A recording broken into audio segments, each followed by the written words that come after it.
कांग्रेस चुनाव संचालन समिति के अध्यक्ष ने की कार्यकर्ताओं के साथ चाय पर चर्चा। खबर उत्तराखंड के हरिद्वार से है। मानव जगत लाइव के लिए वरिष्ठ पत्रकार श्रवण झा के मुताबिक प्रदेश कांग्रेस चुनाव संचालन समिति के अध्यक्ष व विधायक प्रीतम सिंह ने कार्यकर्ताओं के साथ चाय पर चर्चा की।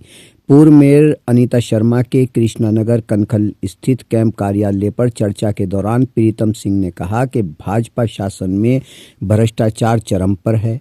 अंकिता भंडारी मामले में परिजनों सहित जनता और कांग्रेस ने सुप्रीम कोर्ट या हाईकोर्ट के सिटिंग जज की निगरानी में सीबीआई जांच की मांग उठाई थी, लेकिन सरकार ने सिर्फ सीबीआई जांच की संस्तुति की है।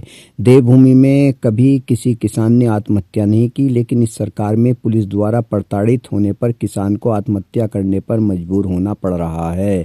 इस दौरान उन्होंने मीडिया से भी बातचीत की।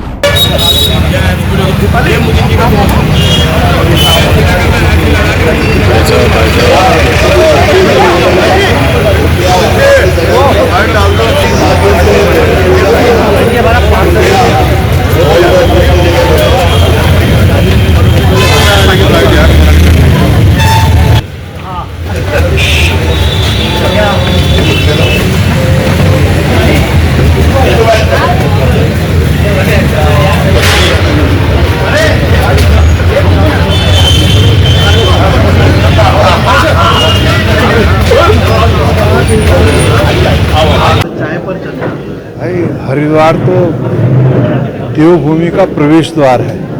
यहाँ तो हम आते रहते हैं। आज आया हूँ और कांग्रेस के अपने साथियों से रूबरू होने आए हैं और 2027 की चुनौती हमारे सामने है। उस चुनौती पर कांग्रेस कैसे पार पाने का काम करे, इसलिए आज हरिद्वार आया हूँ। जहाँ तक अंकिता भंडारी हत्याकांड का जिक्र आपने किया, 2022 में ये घटना घटित हुई और 2022 में भी उत्तराखंड के लोगों ने और कांग्रेस ने भी इस बात की पुरजोर मांग की कि अंकिता भंडारी हत्याकांड की सीबीआई जांच होनी चाहिए, लेकिन सरकार उस समय मौन रही और सीबीआई जांच की संस्तुति नहीं की।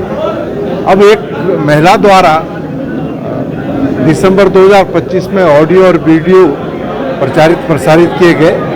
उसके बाद लोगों ने कहा कि सरकार इसमें सीबीआई जांच कराए। आखिर वो कौन वीवीआईपी है जिसे सरकार बचाना चाहती है? तो सीबीआई जांच की संस्तुति सरकार ने की है, लेकिन हम चाहते हैं सुप्रीम कोर्ट के सिटिंग जज की देखरेख में ये जो है सीबीआई जांच हो, ताकि वास्तविकता सामने आ सके।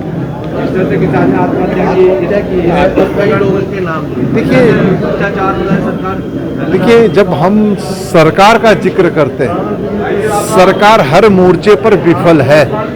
कानून व्यवस्था का मैं जब जिक्र करता हूं, कानून व्यवस्था पूरी तरीके से ध्वस्त है और इसी की परिणति है कि उधम सिंह नगर के एक किसान को जो है पुलिस की प्रताड़ना की वजह से आत्महत्या करनी पड़ी है। तो आप अंदाजा लगा सकते हैं, जिस देवभूमि में कभी किसान ने आत्महत्या नहीं की थी, उस देवभूमि में किसान भी आज आत्महत्या करने के लिए विवश है। तो ये सरकार की विफलता है। महंगाई चरम पर है, बेरोजगारी चरम पर है, किसान सड़कों पर है, कानून व्यवस्था ध्वस्त है, भ्रष्टाचार अपने चरम पर है, खनन माफिया, शराब माफिया, भू माफिया सरकार को संचालित करने का काम कर रहे हैं। तो मैं समझता हूँ कि उत्तराखंड के लोग भाजपा के चाल चरित्र चेहरे को पहचान चुके हैं और 2027 में जो है निश्चित रूप से इस राज्य के अंदर कांग्रेस का परचम लहराएगा।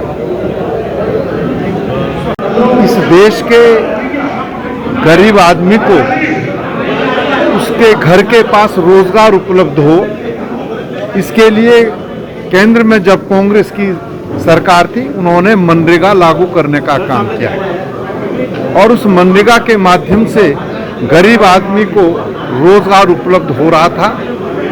और मैं कह सकता हूं कि कोरोना काल में मनरेगा ने बहुत महत्वपूर्ण भूमिका अदा करने का काम किया। अब 11 वर्षों के बाद एकाएक जो है सत्ता में बैठे हुए लोगों ने मनरेगा, जो गांधी जी के नाम से संचालित होती थी, उस योजना को बदल करके जी राम जी करने का काम किया है।